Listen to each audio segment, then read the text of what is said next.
Bismillahirrahmanirrahim. Alhamdulillahirabbil alamin wa bihi nasta'inu ala umuri dunya waddin. Wa sallallahu wasallam ala sayyidina Muhammadin wa ala alihi wa sahbihi ajma'in. Rabbi shrah li sadri wa yassir li amri wa hlul 'uqdatam min lisani yafqahu qawli. Alhamdulillah, pada kesempatan kali ini, pada pertemuan yang ketiga, ada sepintas yang ingin kita bahas di sini, yaitu masalah mengusap sepatu sebagai ganti dari membasuh kedua kaki dalam wudhu. Jadi di sini ada keringanan dalam syariat Islam atau yang disebut dengan rukhsah, yaitu boleh mengusap sepatu dengan syarat-syaratnya sebagai ganti dari membasuh kedua kaki. Adapun dalilnya adalah sebagaimana diriwayatkan oleh Ibn Abi Syaibah dan Ibn al-Munzir dari Al-Hasan al-Basri, beliau berkata, "Haddatsani sab'una min as-sahabati anna an-nabiy sallallahu alaihi wasallam masaha 'ala al-khuffain." Imam Hasan Basri berkata bahwasanya telah menceritakan kepadaku 70 orang dari kalangan sahabat bahwasanya Nabi sallallahu alaihi wasallam mengusap pada dua sepatu. Jadi ulama bersepakat bahwasanya mengusap sepatu ini diperkenankan karena hadisnya mutawatir di sini, bahkan yang mengingkarinya bisa dianggap kafir karena ini mutawatir. Ada kalanya sunnah. Kapan sunnah mengusap sepatu? Jika dia itu ada keraguan atau karena kurang suka mengusap sepatu, lebih senang membasuh kedua kaki. Ada kalanya juga wajib jika ketika dia membasuh kaki malah airnya nggak cukup, atau kalau dia tidak mengusap sepatu, dalam artian ketika dia membasuh kakinya dia malah tertinggal dari kewajiban, baik itu sholat Jumat ataupun wukuf di Arafah contohnya. Nah, di sini mengusap sepatu itu diperkenankan sebagai ganti dari kedua kaki, dari membasuh kedua kaki. Akan tetapi kalau hanya menggunakan satu sepatu, dia mempunyai dua kaki lengkap, tapi pakainya cuma satu sepatu, atau mengusapnya cuma di satu sepatu, maka itu nggak boleh. Kecuali kalau dia kakinya itu, yang kaki satunya terputus sampai mata kakinya, terus hanya pakai satu sepatu, maka dia boleh mengusap satu. Dan di sini mengusap sepatu itu hanya sebagai ganti ketika dalam wudhu saja, sedangkan untuk mandi dan menghilangkan najis di kaki itu tidak diperkenankan mengusap sepatu. Sebagaimana disebutkan oleh hadis Safwan bin Asal, beliau berkata, "Kana Nabi sallallahu alaihi wasallam ya'muruna idza kunna safran alla nanza'a khifafana thalathata ayyamin wa layalihinna illa min janabatin walakin min gha'itin wa bawlin wa naumin, akhrajahu an-Nasa'i wa Tirmidzi." Beliau berkata bahwasanya Nabi Muhammad SAW memerintahkan kami ketika kami dalam safar, dalam perjalanan atau ketika bepergian, untuk tidak melepaskan sepatu-sepatu kami selama 3 hari 3 malam, kecuali kalau terkena janabah. Kalau terkena janabah maka wajib dicopot. Kenapa? Karena wajib mandi dan harus menyampaikan air ke sekujur badannya. Walakin min ghaitin wa bawlin wa naumin, akan tetapi kalau sekedar untuk BAB atau buang air kecil ataupun tidur itu tidak perlu dicopot. Hadis ini diriwayatkan oleh An-Nasa'i dan At-Tirmidzi.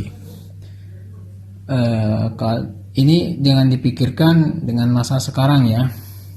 Kalau sekarang kan pakai sepatu, kemudian BAB atau BAK atau tidur biasanya kan dilepas. Ataupun kalau masuk ke toilet paling tidak akan kecipratan sama air. Nah, kalau yang di masa Nabi biasanya orang buang air besar atau buang air kecil itu di gurun gitu kan, di perjalanan nggak ada air di situ dan tempatnya, jadi sepatunya nggak mungkin kecipratan oleh najis. Kalau kecipratan najis nanti beda lagi ceritanya. Nanti kita akan masuk ke syarat-syaratnya insyaallah. Kemudian waktu diperkenankan menggunakan sepatu lantas untuk diusap, waktunya adalah sebagai berikut, yaitu bagi orang yang sedang tidak bepergian, yang tinggal di rumah atau di kampungnya. Begitu juga yang bepergian tapi bepergiannya itu tidak mencapai 80 km, dalam artian tidak diperkenankan untuk melakukan qashar, maka dia hanya boleh mengusap selama 1 hari 1 malam. Setelah selesainya 1 hari 1 malam dalam artian 24 jam, maka dia wajib melepas sepatunya dan wudhu biasa, harus wajib membasuh kakinya. Sedangkan bagi orang yang melakukan perjalanan sampai pada masafatul qasar, yaitu sekitar 80 km, dia boleh mengusap kakinya selama 3 hari 3 malam. Sebagaimana hadis yang diriwayatkan oleh Sayyidina Ali bin Abi Thalib, beliau berkata, ja'alan nabiyyu sallallahu alaihi wasallam 3 ayyamin wa layalihinna lil musafiri wa yawman wa laylatan lil muqimi. Rawahu Muslim. Bahwasanya Nabi Muhammad SAW memperkenankan 3 hari 3 malam bagi orang yang sedang bepergian dan sehari semalam saja bagi orang yang tidak bepergian. Hadis ini diriwayatkan oleh Imam Muslim. Kapan waktu penghitungan penggunaan sepatu ini dimulai? Yaitu setelah dia bersuci kemudian menggunakan sepatu.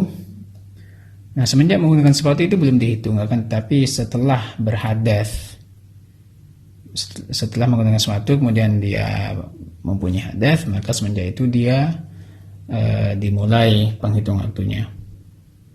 Contohnya, dia sekarang wudhu sempurna normal, kemudian pakai sepatu jam 7 pagi pakai sepatu, kemudian berhadasnya jam 8 pagi, maka penghitungannya itu sejak jam 8 pagi selama 24 jam ke depan, maka dia masih diperkenankan untuk mengusap sepatu dengan syarat-syaratnya. Adapun syarat-syaratnya ada 7. Yang pertama, sepatunya harus suci. Maka sepatu yang terkena najis itu tidak diperkenankan untuk diusap, ataupun sepatunya merupakan dari benda najis seperti dari kulit babi ataupun anjing. Yang dalam hal ini kulitnya tidak bisa disucikan, tidak bisa disamak. Beda halnya dengan binatang lainnya, baik itu yang bisa dimakan ataupun tidak. Kalau bisa dimakan, disembelih, berarti kulitnya otomatis langsung suci. Sedangkan binatang yang tidak bisa dimakan, itu bisa suci dengan cara disamak. Ini maksudnya syarat yang pertama. Harus suci, baik itu suci dari najis ataupun suci dari bahannya sendiri itu adalah suci.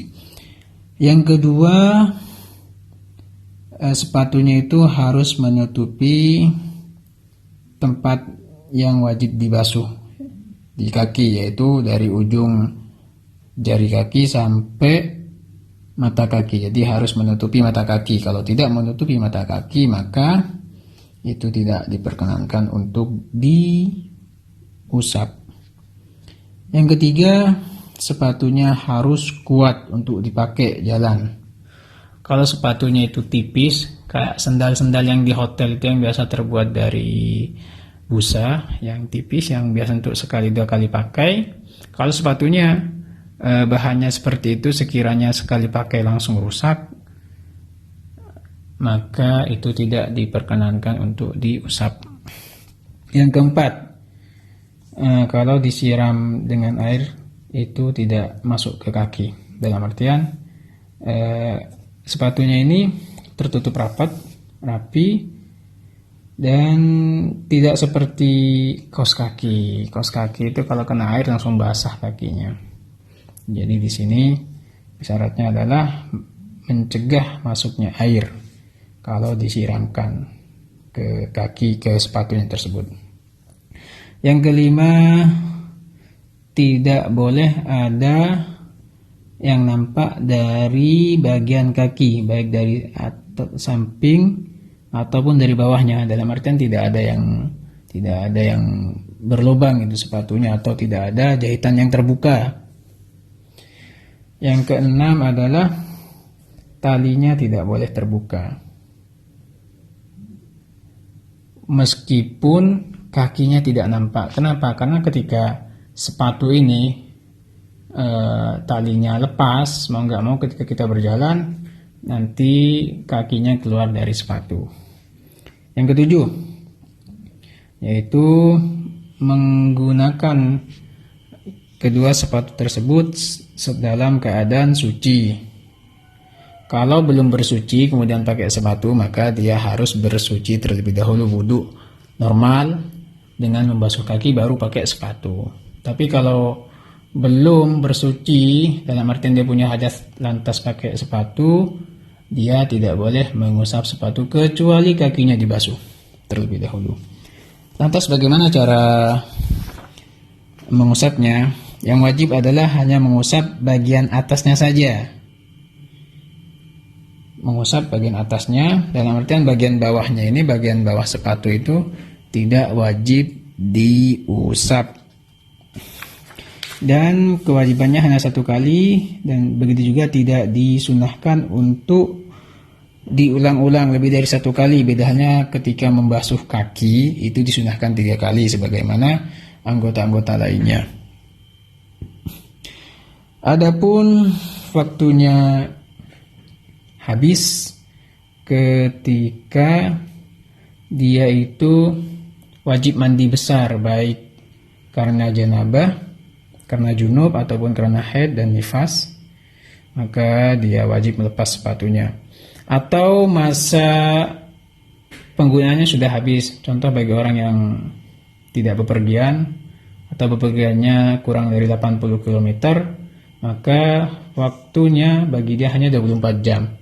Setelah berlalunya waktu 24 jam, kalau dia masih dalam keadaan wudu terus pengen maka dia tidak wajib wudu, cuman wajib mengusap sepatunya saja karena dia masih punya wudu. Hanya saja wajib membasuh kaki, dicopot dulu sepatunya baru basuh. Sedangkan bagi orang yang bepergian dan tujuannya itu mencapai 80 km, dia boleh menggunakan selama 3 kali 24 jam. Jadi seperti itu. Wallahu a'lam bishawab.